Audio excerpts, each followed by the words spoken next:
Ya. Semua yang dirahmati Allah Subhanahu wa taala. Amin. Pertama-tama selalu kita panjatkan puji syukur, alhamdulillah, alhamdulillah, alhamdulillah kehadirat Allah Subhanahu wa taala yang mana masih memberikan kesehatan, kesempatan bisa bersilaturahim sekaligus untuk berbagi, saling memotivasi. Mudah-mudahan panjenengan semua ke depannya insya Allah tambah sehat, tambah sukses, tambah bahagia, tambah sabar, tambah ikhlas dalam menjalani hidup, dan insya Allah tambah berkah ke depannya. Untuk yang sedang dirawat mudah-mudahan cepat sembuh. Amin. Sholawat serta salam semoga tetap tercurahkan pada junjungan kita Nabi besar Muhammad SAW. Bapak Ibu Saudara sekalian, perkenalkan saya panggil Pak Agus gitu aja. Saya memang dokter, ya. Ada dokter umum, ada dokter spesialis. Betul ya Pak ya? Saya dokter yang enggak umum. Karena saya 25 tahun itu dampingi orang-orang yang sakaratul maut. Penyakit-penyakit terminal. Makanya kenapa untuk penyakit-penyakit terminal itu kok tidak ada larangan makan. Wong makan aja enggak mau kok dilarang lagi. Panjenengan ya boleh makan, asal yang enggak boleh kalau berlebihan. Kata Rasulullah, makan pada waktu lapar, berhenti sebelum kenyang. Sumu tasihu, berpuasalah niscaya akan sehat. Kalau diimbangi puasa, bisa juga menahan hawa nafsu, sebab dari emosi. Banyak orang enggak ngobati hati. Kedua, saya kalau ngobati secara keseluruhannya. Bukan hanya fisik saja, bukan hanya pil. Manusia ini terdiri 5 aspek. Badan, psikologis, sosial, kultural, spiritual. Jadi kalau ngobati harus semuanya. Satu badan, treat the patient. Jadi manusia, bukan hanya pil-pil, tapi emosinya. Makanya orang yang ngeyelan itu gak iso, itu cepat mati. Karena kortisolnya meningkat. Jadi justru penyakit hati ini diobati. Makanya obatnya Rasulullah adalah istighfar. Dalam hadis qudsi, astaghfirullahaladzim innahu kana ghafara ya hayyu ya qayyum bi rahmatika astaghis. Itu enggak pernah disampaikan, hanya dikasih pil, itu fisik.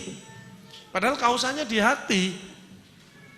Nanti kita bahas satu persatu.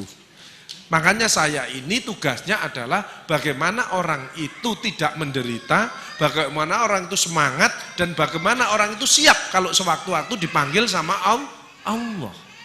Itu tugas saya.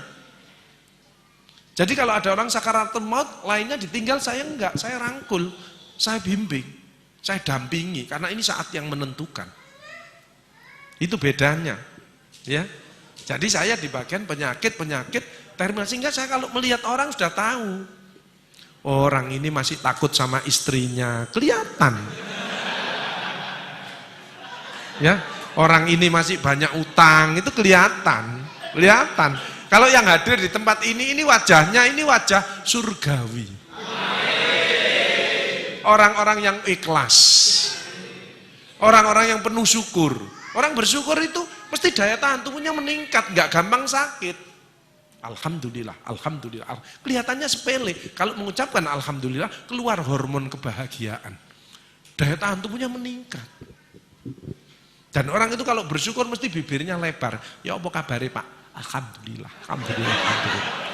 Jadi kalau ada orang bibirnya kecil, orang ini mungkin bermasalah. Karena mengeluh terus, nggak ada orang, ya apa kabare? Alhamdulillah, nggak ada. Bibir kecil mesti, lah ya mesti ngono, mesti cabut deh. Lain syakartum la azidanakum wa la in kafartum in adzabil syadid. Kalau kamu bersyukur tak tambah. Kalau kamu mengeluh, maka amat pedih siksaku. Jadi orang yang hidupnya tidak enak, mungkin sering mengeluh. Dan memang disebutkan Quran surat Al-Ma'arij, innal insana khuliqa halu'a. Sungguh manusia diciptakan banyak mengeluh. Makanya kalau pengen sehat jangan ngomong wah, aduh. Alhamdulillah. Kalau ada sesuatu nggak enak itu dari diri kita, bukan dari orang lain. In asantum li anfusikum wa in asantum falaha. Barang siapa berbuat baik, kebaikan untuk dirimu sendiri. Kalau berbuat jahat, kejahatan itu untuk dirimu sendiri. Hal jazaul ihsani ilal ihsan. Tidak ada balasan kebaikan selain kebaikan itu pula. Tidak ada orang berbuat baik balasannya jelek. Tidak ada. Allah itu maha adil. Dilanjutkan lagi Quran surat Al-Zalzalah, "Faman ya'mal mithqala dzarratin khairan yarah, wa may ya'mal mithqala dzarratin syarran yarah." Makanya orang yang bahagia seperti panjenengan ini bagaimana? Bisa menerima pendapat orang lain, bukan memaksakan kehendaknya untuk orang lain. Kaiso, setruk. Kortisol yang keluar, ini bahaya. Makanya hati kita harus dibersihkan dulu dari penyakit hati. AIDS, angkuh, iri, dengki, sombong. Itu harus didetox. Bagaimana bisa bahagia kalau masih punya iri hati ini? Apa sih artinya takwa? Alladzina yunfikuna fis-sarra'i wad-dharra. Dia peduli. Suka menafkahkan hartanya baik di waktu lapang maupun sempit. Kalau mau sedekah tidak usah nunggu kaya. Kaya itu belum tentu. Tapi dengan sedekah calon menjadi orang kaya. Wal kadzibinal ghaidz. Dia kalau debat selalu ngalah. Karena Allah janji, siapa yang salah dia ngalah. Tak buatkan istana nanti di surga. Tapi dia benar, dia ngalah. Maka istananya akan lebih hebat. Sayangnya banyak orang dolim. Istri ngomeli suami sudah senden di tembok, lalu nyerah ini. Cek diterus noai, karek mumbul, kik, mati. Makanya anak juga gitu, ya bunda, aku yang salah, aku mohon maaf. Ya sudah maafkan, karena itu miliknya Allah. Makanya kita tidak boleh dolim, tidak boleh menyakiti orang. Kalau kita menyakiti orang, badan kita terasa tidak enak. Kenapa? Karena keluar hormon negatif. Coba panjenengan sedekah, senyum dengan orang, keluar hormon positif. Tidak ada penyakit datang. Dotok dulu, AIDS ini. Dengan apa? Istighfar tadi. Istighfar itu menggembirakan Allah, dicintai Allah, tambahi rezekinya, dijauhkan dari neraka.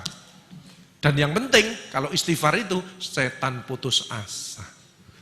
Sayangnya di Indonesia kan sudah tidak ada setan, karena manusianya sudah disetan kabeh. Ya. Bagaimana bahagia? Panjenengan sehat, insya Allah ya sehat. Sehat itu kadang-kadang dilihat jasmani rohani, betul nggih? Badan stres.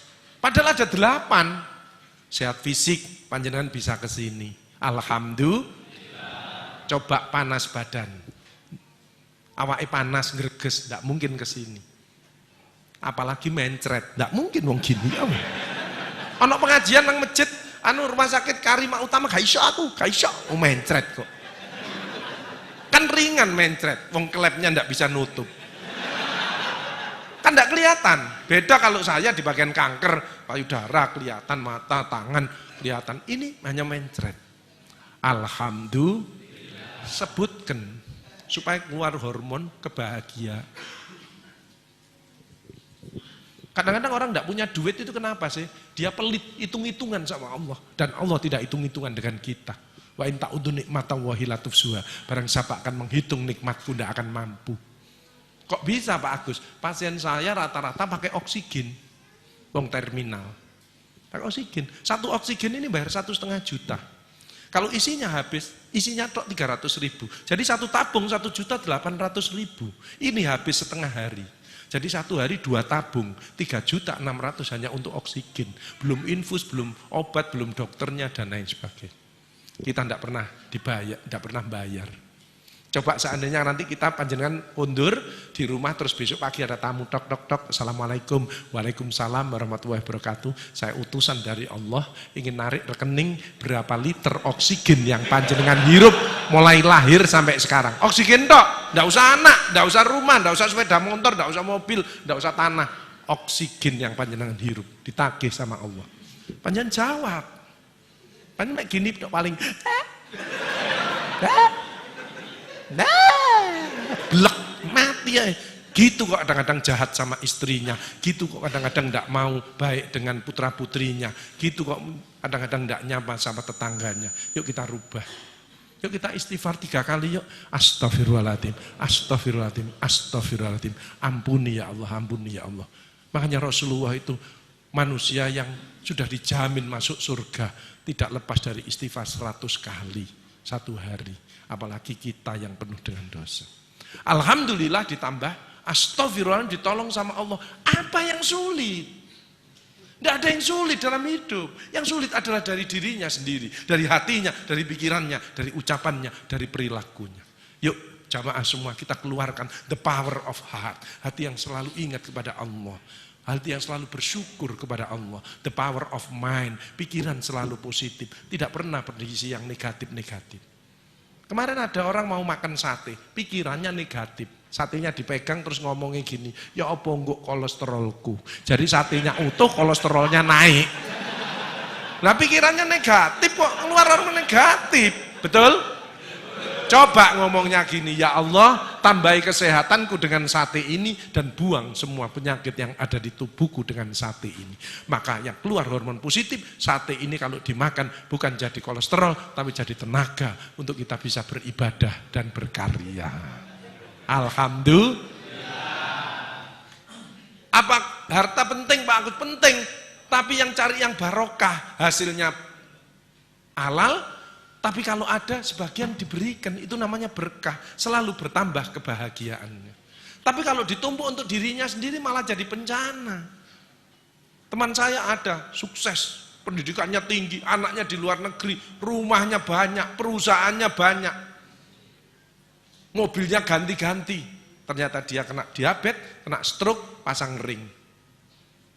Itu dikirimi durian sama muridnya. Ya ditaruh di kulkas, dia kalau pengen ya hanya dia ambil, diambung gitu.